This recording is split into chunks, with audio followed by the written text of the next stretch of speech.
Takayama Mitsuri Sano is the spring festival held in Japan on the 14th and 15th of April. The spring Takayama festival is centered on the high shrine. The shrine is also known as the Sano Shrine, and the spring festival is also known as the Sano Festival. It's held at the time of planting crops. People go to the shrine and pray for a good harvest. And they carry, as we saw, the huge decorated floats down the street and put on puppet shows with life-size marionettes. It's part of the Shinto tradition. Now, Shinto is the religion indigenous to Japan.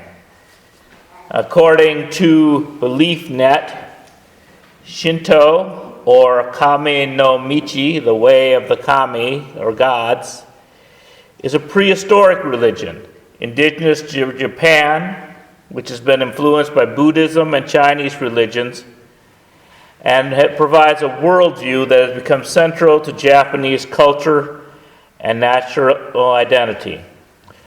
They recognize no all-powerful deity, and it's a diverse set of traditions and rituals and ceremonies.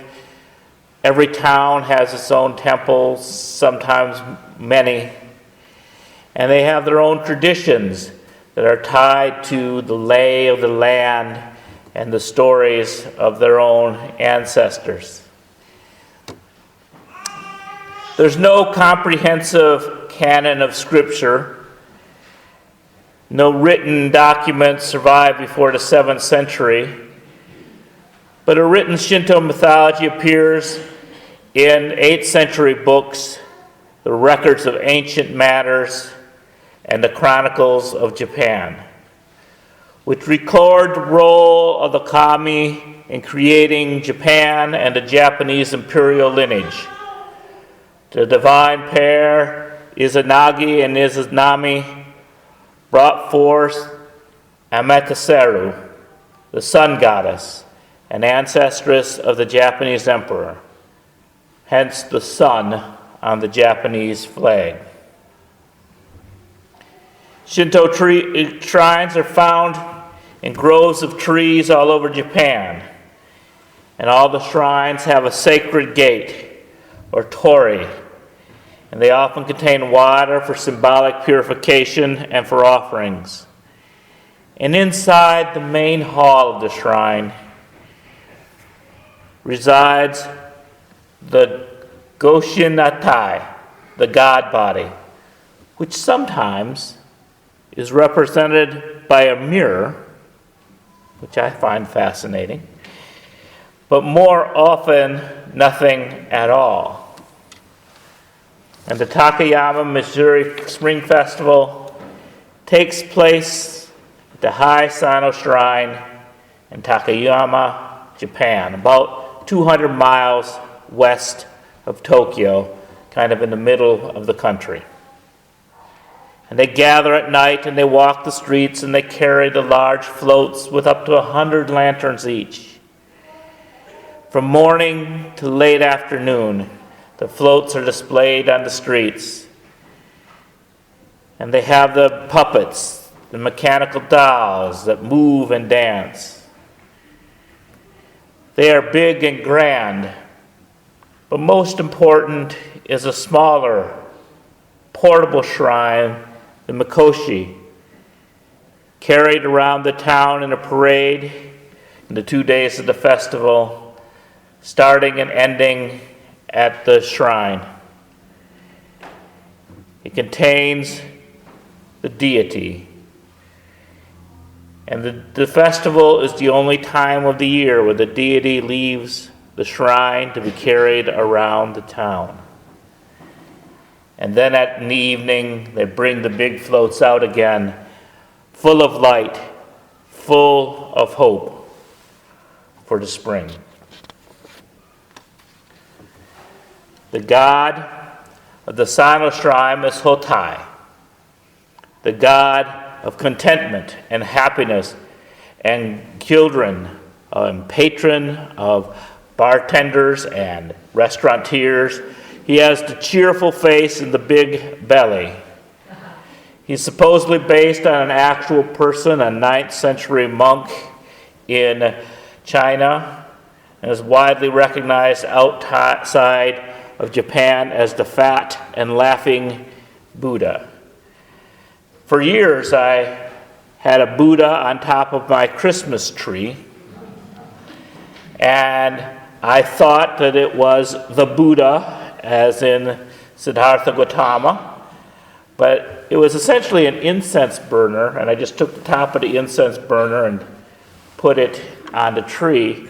But the base said, "Hoi toi, good luck," which means to me that I was worshiping the wrong Buddha, which is not uncommon for people.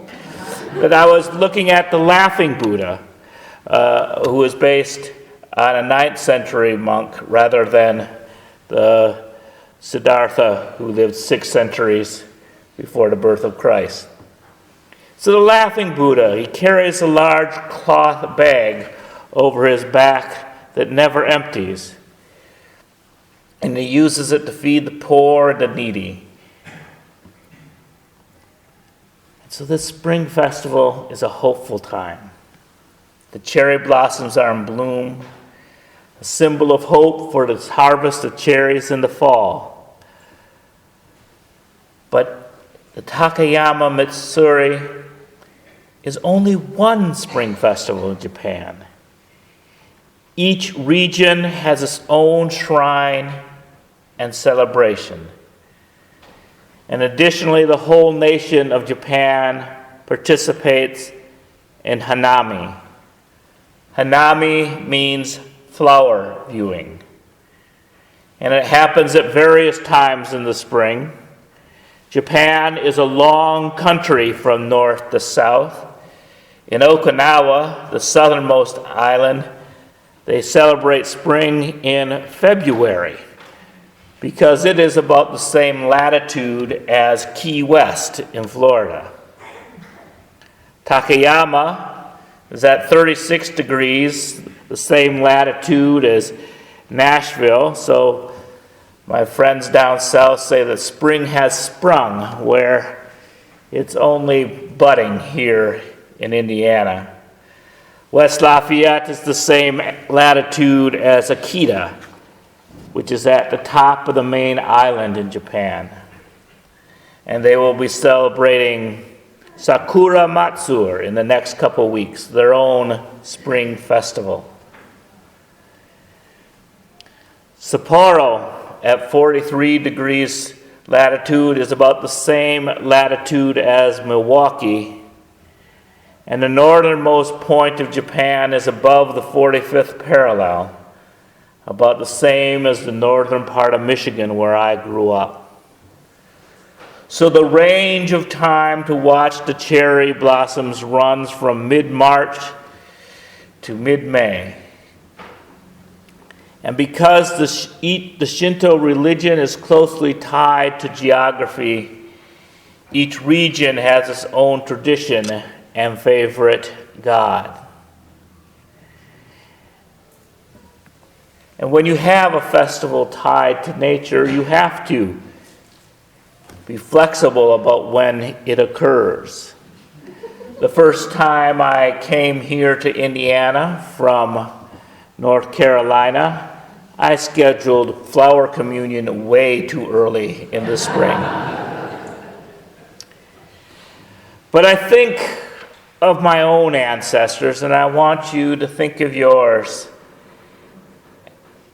and the holy places of your youth, where you grew up, and think of the traditions and rituals. Now, where I'm from, in northern Michigan, the first sign of spring is when the ice fishing shanties are removed from the inland lakes.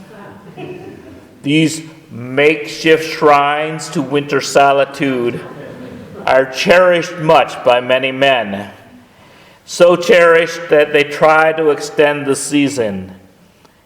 The first shanty to fall through the ice is indeed the first sign of spring. My mother would mark in a book the first robin and the first crocus of every spring.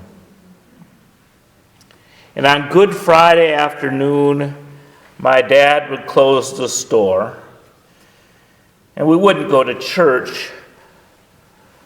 The 4 children and our parents would pour into the station wagon and go for a drive. And my most memorable Good Friday ride was when we got stuck in the mud by a friend's cabin in the woods. My grandfather would also take us for rides in the spring. And he would take a small, fresh branch of a poplar tree, about the width of an index finger. And he would cut the bark in a circle, and he would work it, and he would work it. And because the sap is running, as you press it, it slides and makes lubricant, and you can pull the bark off of the stick. And then he would take his jackknife and he would cut out a little notch and then slide the bark back on and give us a whistle. I was 9 years old when my 4th grade class celebrated the first Earth Day. And our teacher, Mrs. Evangeline Yarch, taught us to sing a song written by Tom Lehrer entitled Pollution. Pollution, pollution, we got smog and sewage and mud. Turn on your taps and get hot and cold running crud. We put on a play about Earth Day and then cleaned up the playground. But for me and my friends, the main ritual of spring was baseball. Off to the playground, sometimes with snow still on it. It was a makeshift playground. We had no bases, just areas of the field that had been worn down from generations of use. And it was a small neighborhood. There was only 3 of us on each team, a pitcher, an infielder, and an outfielder, and the team at bat would have to provide its own catcher. Soon, the adults would get involved and organize actual Little League teams. And each year, the Little League parade, our own processional of spring, would line up 8 to 12-year-olds in their uniforms sponsored by local businesses and baseball caps and bats and sneakers, and proudly march down the main street to the actual ball fields that were by the lake. But then, as now, I preferred the low church baseball rituals to the dogmatic high church of Little League. Because sometimes we only had 2 people per team, and then it really got spiritual. In the Shinto shrines, they talk about the gods being there, but they're invisible. Well, if you had runners on 1st and 3rd, and only 2 people on your team, we would declare that there was a ghost runner on 3rd base so that the lead runner could come up to bat. We have each grown up in different places and with different ancestors. What spring rituals did you inherit, and what did you pass on? What hopes do you carry this spring? What hopes do you carry for the spring in the future? Our world is changing. we grew up as human beings in our long evolution. At first, we were one with nature, undifferentiated. We did not see ourselves as separate from the hunters and gatherers and the predators and prey that make up this planet. But then we settled. We discovered how to plant, how to have farms and be in one place and not be wandering nomads. And then we became dependent on nature. And we would develop prayers to our gods for rain and for sun. And we waited. We waited because we were dependent on nature. No longer one, no longer part of it. But then our minds grew and we learned how to be independent of nature. When we wanted to travel, we could make it easier. Instead of living in the mud, spinning our tires in the mud, we paved over the mud. And the drainage off of our roads created more mud, but mud where we didn't want to travel. We used to live in homes to protect ourselves from the cold, to become independent of the weather. We built fireplaces and then furnaces that use a variety of fuels.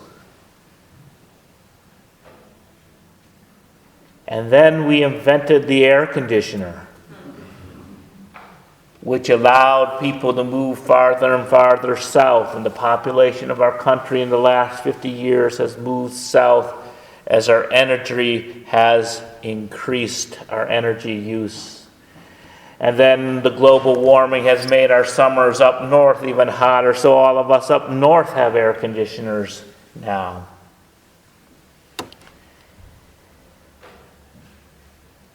Our next step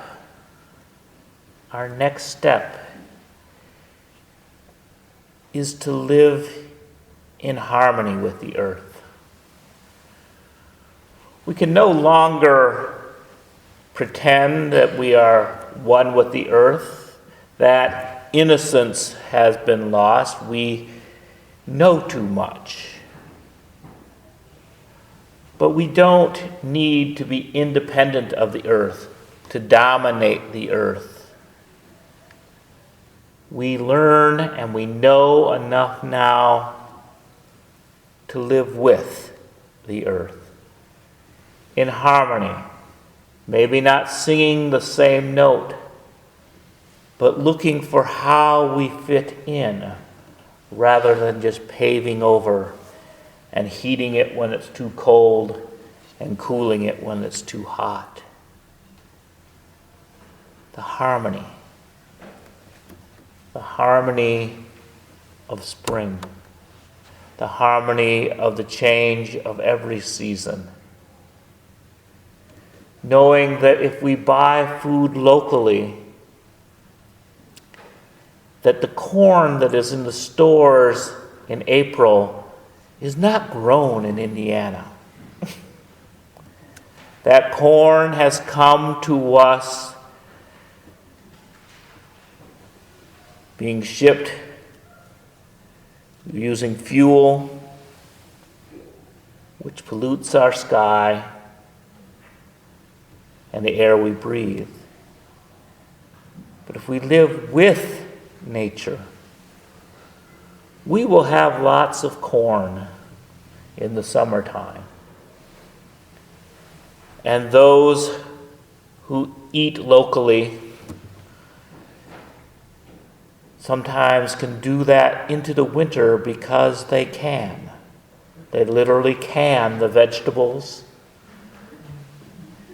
and the jars. I remember eating pickles from the cucumbers my mother would boil up and pickle in the summer, all year round.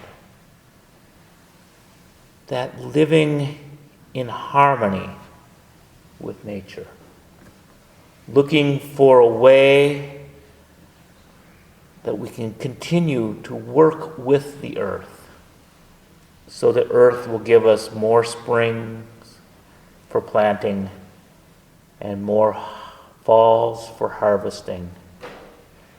Let us live in harmony with each other and with the earth. May we bless and be blessed.